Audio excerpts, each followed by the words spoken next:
Well, good morning. Welcome back to the Broadcast Retirement Network. I'm Jeff Snyder. This is BRN AM for Tuesday, January 31st, 2023. At our top story today, almost 25% of millennials' parents cover their rent. And joining me now to discuss this and a lot more, Deidre Willard is with The Motley Fool. Deidre, great to see you. Thanks so much for joining us on the program this morning. Thank you for having me. All right, Deidre, this is a very interesting survey that just came out. And I picked up on almost 25% of millennials' parents cover their rent. And among other things, utilities, groceries, et cetera, but 25%. Now, this is a sample size of like 2,000 people. There are way more than 2,000 millennials in the country, so we can't paint a broad brush. But I want to start off with your reaction to that. I'm not surprised to hear it. I've also watched the number of people living at home tick up steadily, even before the pandemic, but it's certainly increasing during the pandemic. So it's sort of all a parcel of the fact that it is very expensive right now to be a young adult and be out in the world. Yeah, and so do you think that just, putting on your financial education hat and also your real estate hat, do you think this is a function of maybe a lack of financial literacy, or is it really truly a function that it's really expensive out there? Not just with rent, but gasoline prices, food prices, you name it, it's getting more expensive.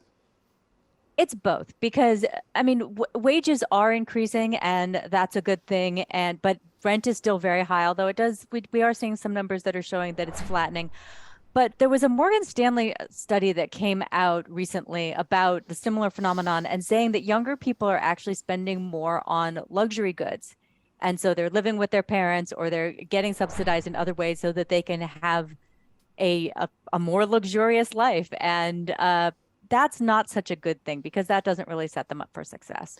And Deidre, is it just millennials or is it people of my generation, Gen Xers? I'm in my 50s and Gen Xers, I think, they probably go all the way up into their 60s now.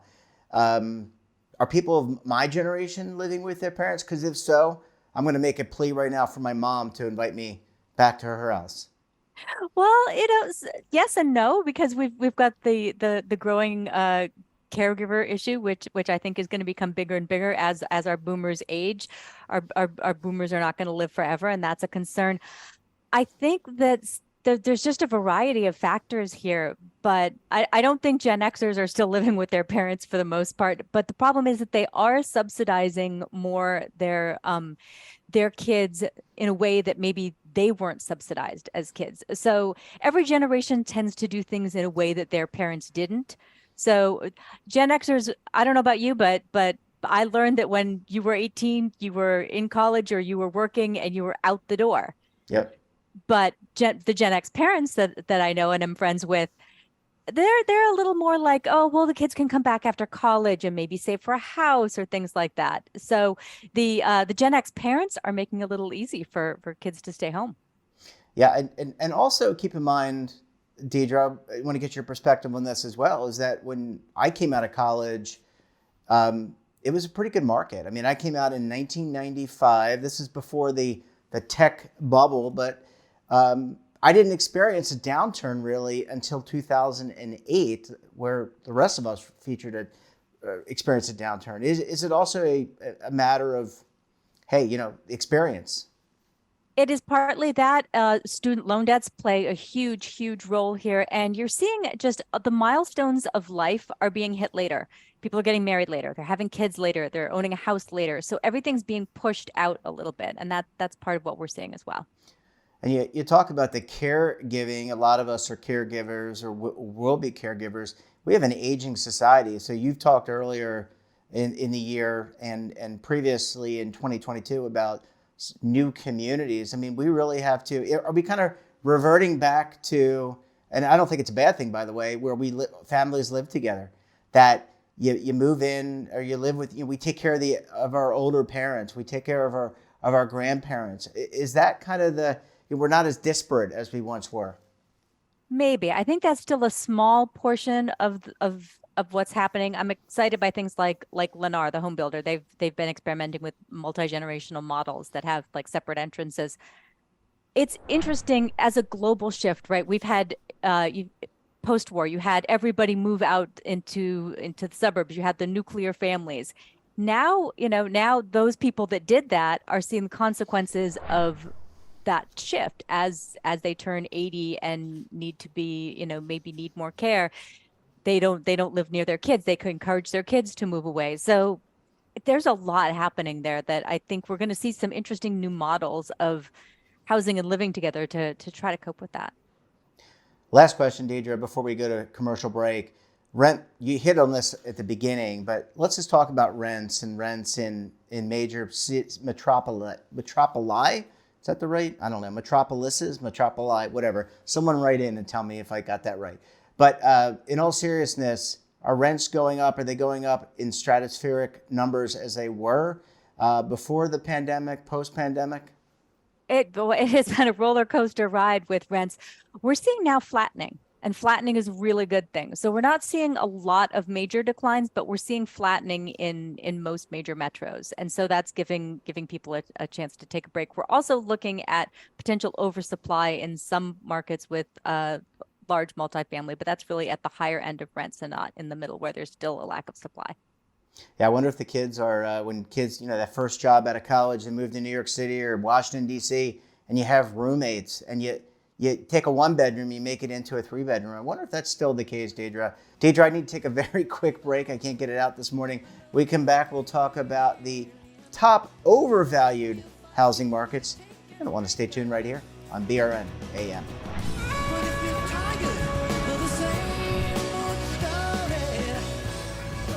Imagine a new television network that will make you richer, healthier, and in control of your financial future.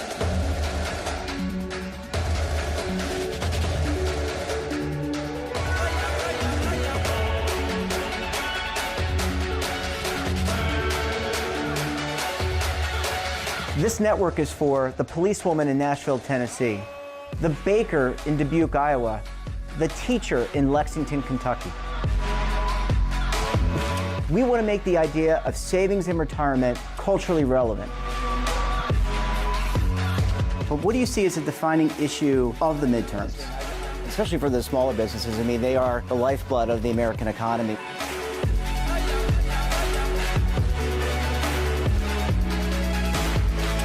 Featuring exclusive interviews, current affairs, and docuseries.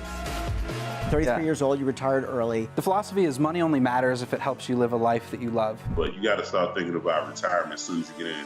The Broadcast Retirement Network will drive very high engagement with premium partnerships. So this isn't retirement and savings for your parents or grandparents. This is for all Americans. And we're going to change the way you think about money.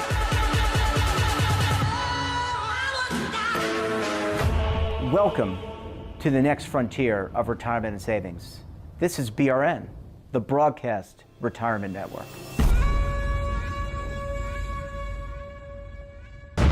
Tax audits, tax liens, wage garnishments. Every day we hear stories like this about good folks who are simply struggling to pay their bills. Each of them are living a frightening IRS tax nightmare, and they are afraid it will destroy their lives. I'm a divorced single mom, and my ex-husband left me and the kids with a lot of unpaid bills, including unpaid taxes.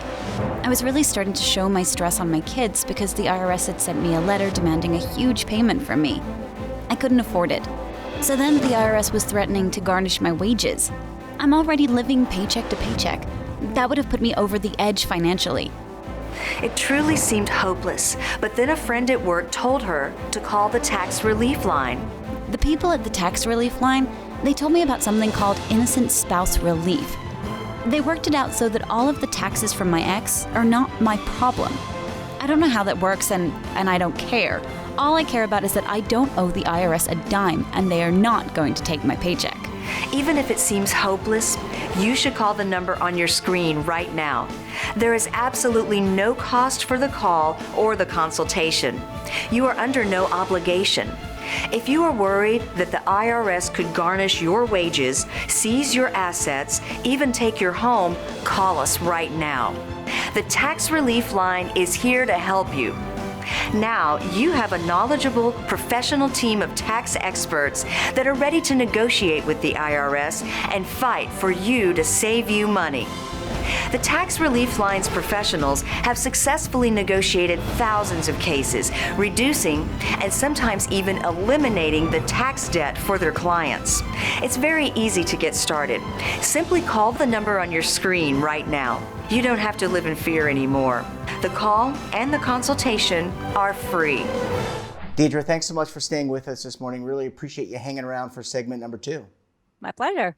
All right, so let's talk. We're going to flip from rents. We're going to flip from parents paying rents to home prices. And as we all know, and as you have told us numerous times in the program and others as well, that mortgage rates are going up and the home buying is not the market it once was. Deidre, are there some overvalued markets now in the housing markets in the United States? Yeah, we're at an interesting time in housing. Mortgage rates, they seem to be sort of stabilizing, and that's really good. We had pending home sales announced recently, and those were promising. We're still down by over a third for the year.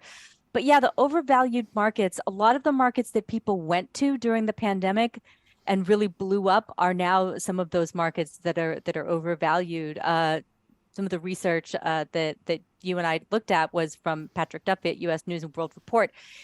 He's done a lot of work on Boise. Boise, Idaho is fascinating because it went way up during the pandemic. It's a beautiful place to live. A lot of people, remote work, want to live there. Now things have shifted, and that market may be overvalued, as well as some of the other, what they used to call Zoom towns. So are people being pulled back to the cities?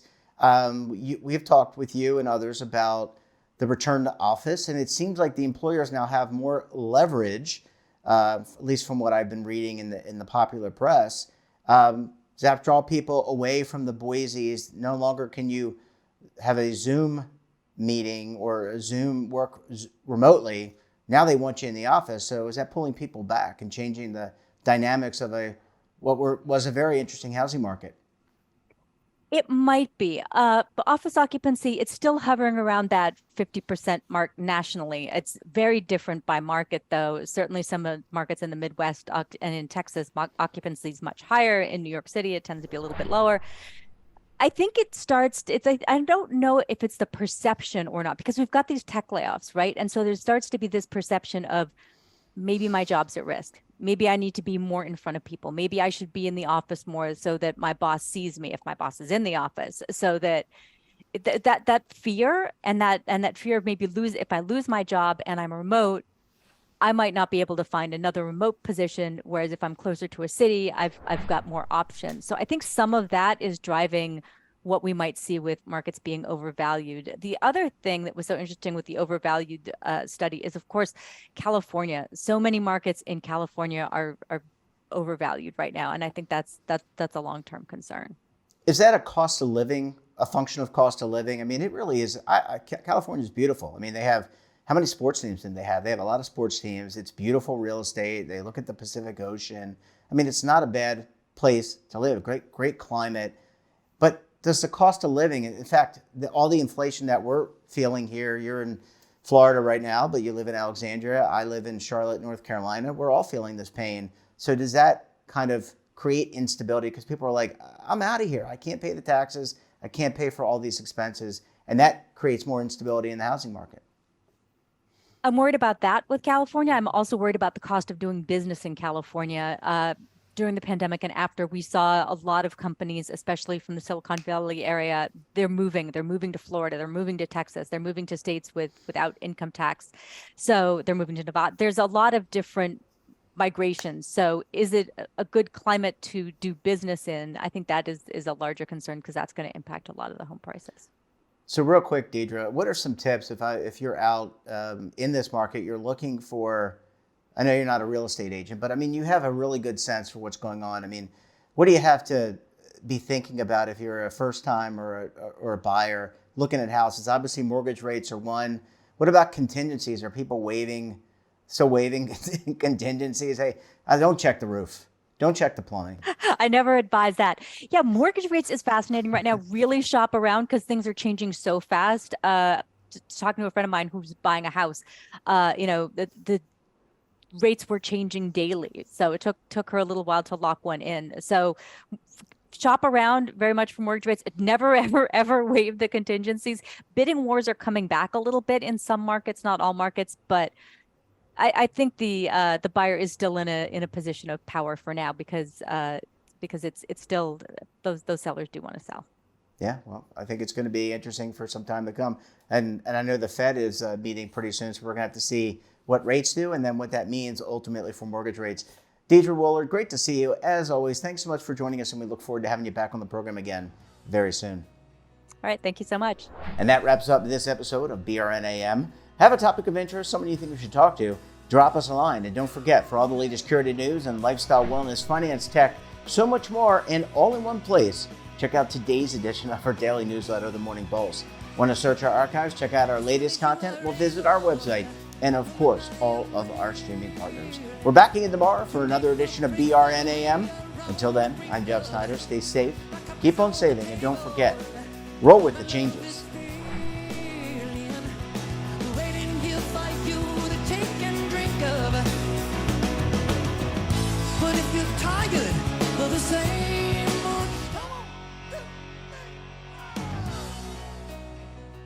Now is your opportunity to co-create content around any topic on the first lifestyle and wellness network. Reach a global audience through our platform and co-own exclusive branded content. All of our programs are available on demand and also as audio-only podcasts, so you can take us on the go. Broadcast Retirement Network, available anytime, anywhere, and on any device.